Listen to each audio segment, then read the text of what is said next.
I recognize the member for Vancouver West Vancouver Capilano to move the motion. Madam Speaker, I move the following motion. Be it resolved that this House acknowledge that after 6 years, housing affordability for British Columbians has never been worse. Madam Speaker, it's not news to anyone that housing in British Columbia is unaffordable. Whether you're a renter, an owner, a senior, or a young person, the price of housing is higher than it's ever been. And right now, far too many British Columbians are struggling under the weight of steadily increasing costs. This is a crisis, one that the NDP government has promised to fix many, many times, one that the current Premier had the opportunity to address during his time as Housing Minister, but allowed to get much worse, much worse. The list of broken NDP promises on housing is long and ever-growing. In 2 consecutive elections, this government promised an annual $400 renter rebate. However, 6 years later, this is yet to materialize. The members opposite, they promised to build 114,000 affordable homes in 10 years, but halfway through their plan, only 11,000 of those homes are open. The NDP government promised to, quote, make life more affordable, unquote. But under their leadership, Vancouver became the most expensive rental market in the country.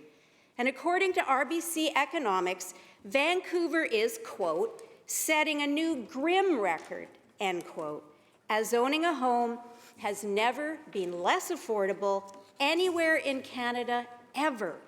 So what kind of legacy does this leave for British Columbians? What kind of future does it promise for our province's young people? I am one of hundreds of thousands of parents in British Columbia who worries about their child's future. I worry about whether they will ever be able to afford their own home, whether they'll have to leave the community in which they grew up, not because they want to, but simply because they cannot afford to live in their own hometowns. I've watched over the last few years how prices had continued to rise, and this government has effectively killed the dreams of home ownership for an entire generation. I also worry about those who don't have good, safe home to call their own. The thousands of people in our province who struggle to afford food for themselves, let alone pay the highest prices in the country to put a roof over their head. So over and over again, we have seen this government fall short of caring for our most vulnerable. Their preferred approach? Well, it's to warehouse people in dilapidated hotels and SROs without critical wraparound supports rather than addressing the root of the problem. This government has repeatedly promised results on housing, and with each passing day, it becomes clear that they have utterly failed to deliver.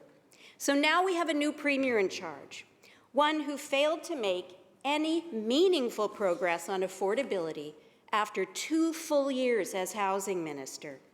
So I simply do not know how he can expect people to believe that he will now suddenly achieve as Premier what he could not make the smallest amount of progress on as Minister, especially since this Premier has frequently shown that his words and his actions don't align.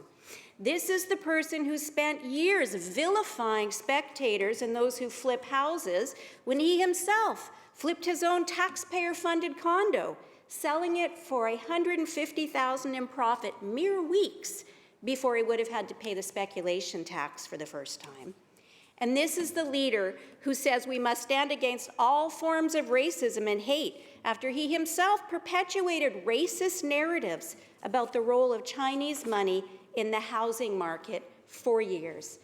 Madam Speaker, the simple truth is that the Premier and this NDP government have given British Columbians absolutely no reason to believe that this time they will finally be able to make housing more affordable.